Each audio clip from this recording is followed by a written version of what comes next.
भगत सिंह हम बनेंगे और फांसी झूलेंगे, उससे पहले चंद्रशेखर बन के खुद गोली मार लेंगे, लेकिन इस सरकार को झुका के रहेंगे। इस सरकार का तो प्रारंभ हो गया है। राजनीतिक दल भी अब रोड पर आ गए हैं। आज उसी के तहत पप्पू यादव के समर्थकों के द्वारा लखीसराय शहीद द्वार के निकट जाम किया गया है। बार बार एक पेपर लीक की बात हो तब तो जब भी कोई परीक्षा होती है बिहार में तो पेपर लीक का मामला आम बन चुका है।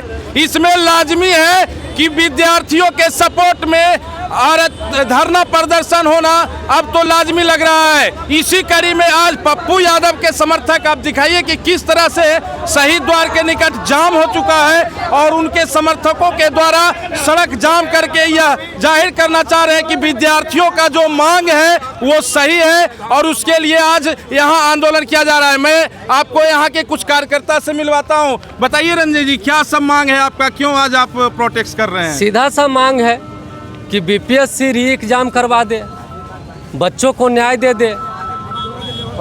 अगर 4 लाख प्लस विद्यार्थी एग्जाम दिए हैं तो सिर्फ 12,000 विद्यार्थियों का परीक्षा रद्द करके दोबारा एग्जाम क्यों, और सारे विद्यार्थियों का क्यों नहीं? क्या पेपर लीक सिर्फ एक परीक्षा केंद्र में हुआ है? अगर एक परीक्षा केंद्र में बीपीएससी मान रही है कि लीक हुआ है तो सारे केंद्रों पर नहीं हुई है, इसको क्यों नहीं मान रहा है?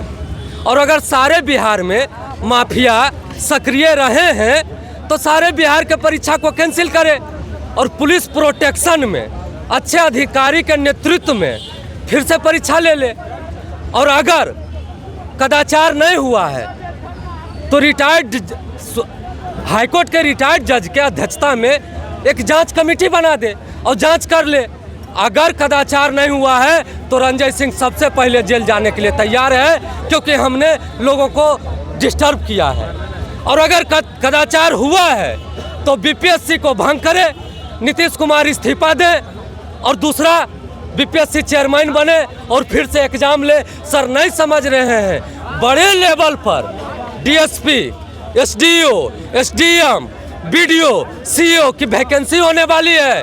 ये सारे ठेकेदार, सारे नेता, सारे भ्रष्टाचारी अपने बच्चों, सगे संबंधियों को वहां पहुंचाना चाहता है, जिससे उसको 30 साल 40 साल तक भ्रष्टाचार करने में कोई दिक्कत नहीं हो। ये हमें मंजूर नहीं है और किसी भी कीमत पर ही होने नहीं देंगे। ये इनका कहना हुआ कि लगातार गरीब गुरबा जो विद्यार्थी लगातार मेहनत करके बीपीएससी ऐसे एग्जाम के लिए तैयारी करते हैं, दिन रात लगन मेहनत करके करता है, और उसमें भी अगर पेपर लीक की मामला हो तो फिर आम इंसान की स्थिति क्या होगी? आम जनता, आम लोग क्या करेंगे? क्या वो इससे पद पर भी, बीपीएससी पद से प्रशासनिक बल में बल मिलता है, अगर वहां भी चुन के वैसे ही लोग जाएंगे तो आगे बिहार की भविष्य क्या होगी?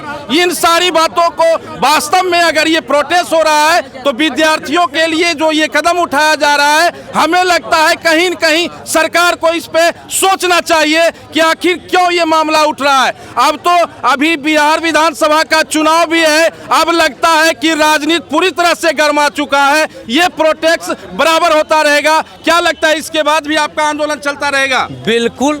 जब अभी 4 तारीख को हम लोग हाईवे जाम किए थे और सरकार को चेतावनी दिए थे। नहीं, इसके बाद जो आज आप लोग कर रहे हैं, और इसके बाद भी सरकार को समझ नहीं आया तो हम लोग सड़क से सदन तक, लोग को लगता है कि हम सड़क पर है, जी नहीं, हमारे नेता आदरणीय पप्पू यादव जी सदन में हैं। बहुत जल्दी लोकसभा का सत्र शुरू होने वाला है और बीपीएससी का मुद्दा लोकसभा में गूंजेगा। रंजय सिंह और हमारे सभी साथियों को कमजोर समझने का सरकार भूल ना करे, क्योंकि हम कमजोर नहीं हैं, हम सड़क पर हैं, हमारे नेता सदन में हैं। आवाज तो गूंजेगी और बिहार सरकार को मुंह की खानी पड़ेगी। आखिर बिहार में आप ही विपक्ष नहीं है, यहाँ के जो नेता प्रतिपक्ष हैं या और विपक्षी पार्टी है वो क्यों नहीं? सर हम इंतजार नहीं करने वाले लोग हैं कि पड़ोसी का बेटा भगत सिंह बनेगा और चंद्रशेखर बनेगा। उससे पहले भगत सिंह हम बनेंगे और फांसी झूलेंगे, उससे पहले चंद्रशेखर बन के खुद गोली मार लेंगे, लेकिन इस सरकार को झुका के रहेंगे। इस सरकार का तो सुपड़ा साफ हो के रहेगा। ये स्पष्ट तौर पर कह रहे हैं कि सरकार को अब झुकना होगा, इसमें कहीं कोई दो राय नहीं है। जब तक सरकार इस मामले पे संज्ञान नहीं लेती है तब तक हम लोग इसी तरह से प्रोटेस्ट करते रहेंगे। धन्यवाद, फिर आगे मिलते हैं हम लोग। भाकपा माले के भी एक नेता जिला सचिव हैं, क्या नाम हुआ आपका? चंद्रदेव यादव। चंद्रदेव यादव जी हैं, इनका क्या है कहना, ये सुन लीजिए, बताइए क्या कहना चाहते हैं। ये सरकार ही, ये जो भाजपा की सरकार है और उसके साथ जो सरकारें हैं वो सारे भ्रष्ट हैं। और पहले इसने व्यापम घोटाला करके मध्य प्रदेश में लोगों को यहाँ के बारे में बताइए सर। यहाँ नहीं बता रहे हैं, वो वैसा ही है।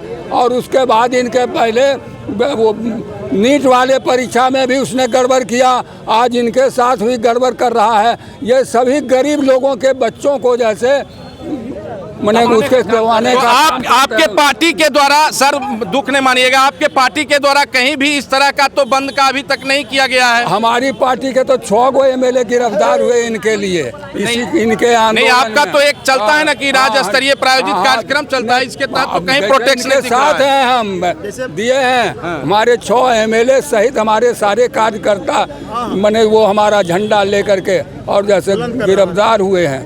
अब देखिए, मैं कुछ युवाओं को मिलवाता हूँ कि युवक इस पर क्या बोल रहे हैं। अब री एग्जाम पूरे बिहार के छात्रों के साथ री एग्जाम होनी चाहिए, सिर्फ 12,000 का क्यों, उच्च स्तरीय जांच होनी चाहिए। सरकार को बीपीएससी छात्रों के साथ न्याय करनी चाहिए और बीपीएससी छात्रों से बात करनी चाहिए। अगर नहीं करती है तो हम सड़क से लेकर सदन तक लड़ेंगे और जब तक नहीं करेगी तब तक लड़ते रहेंगे। आज बीपीएससी छात्रों की बात है, आप पूरा बिहार के छात्रों उसके लिए हम लड़ेंगे। आप देखिए, एक बात खुल के सामने आ रहा है कि एक पेपर लीक नहीं, बार बार पेपर लीक का मामला बिहार में उठ रहा है।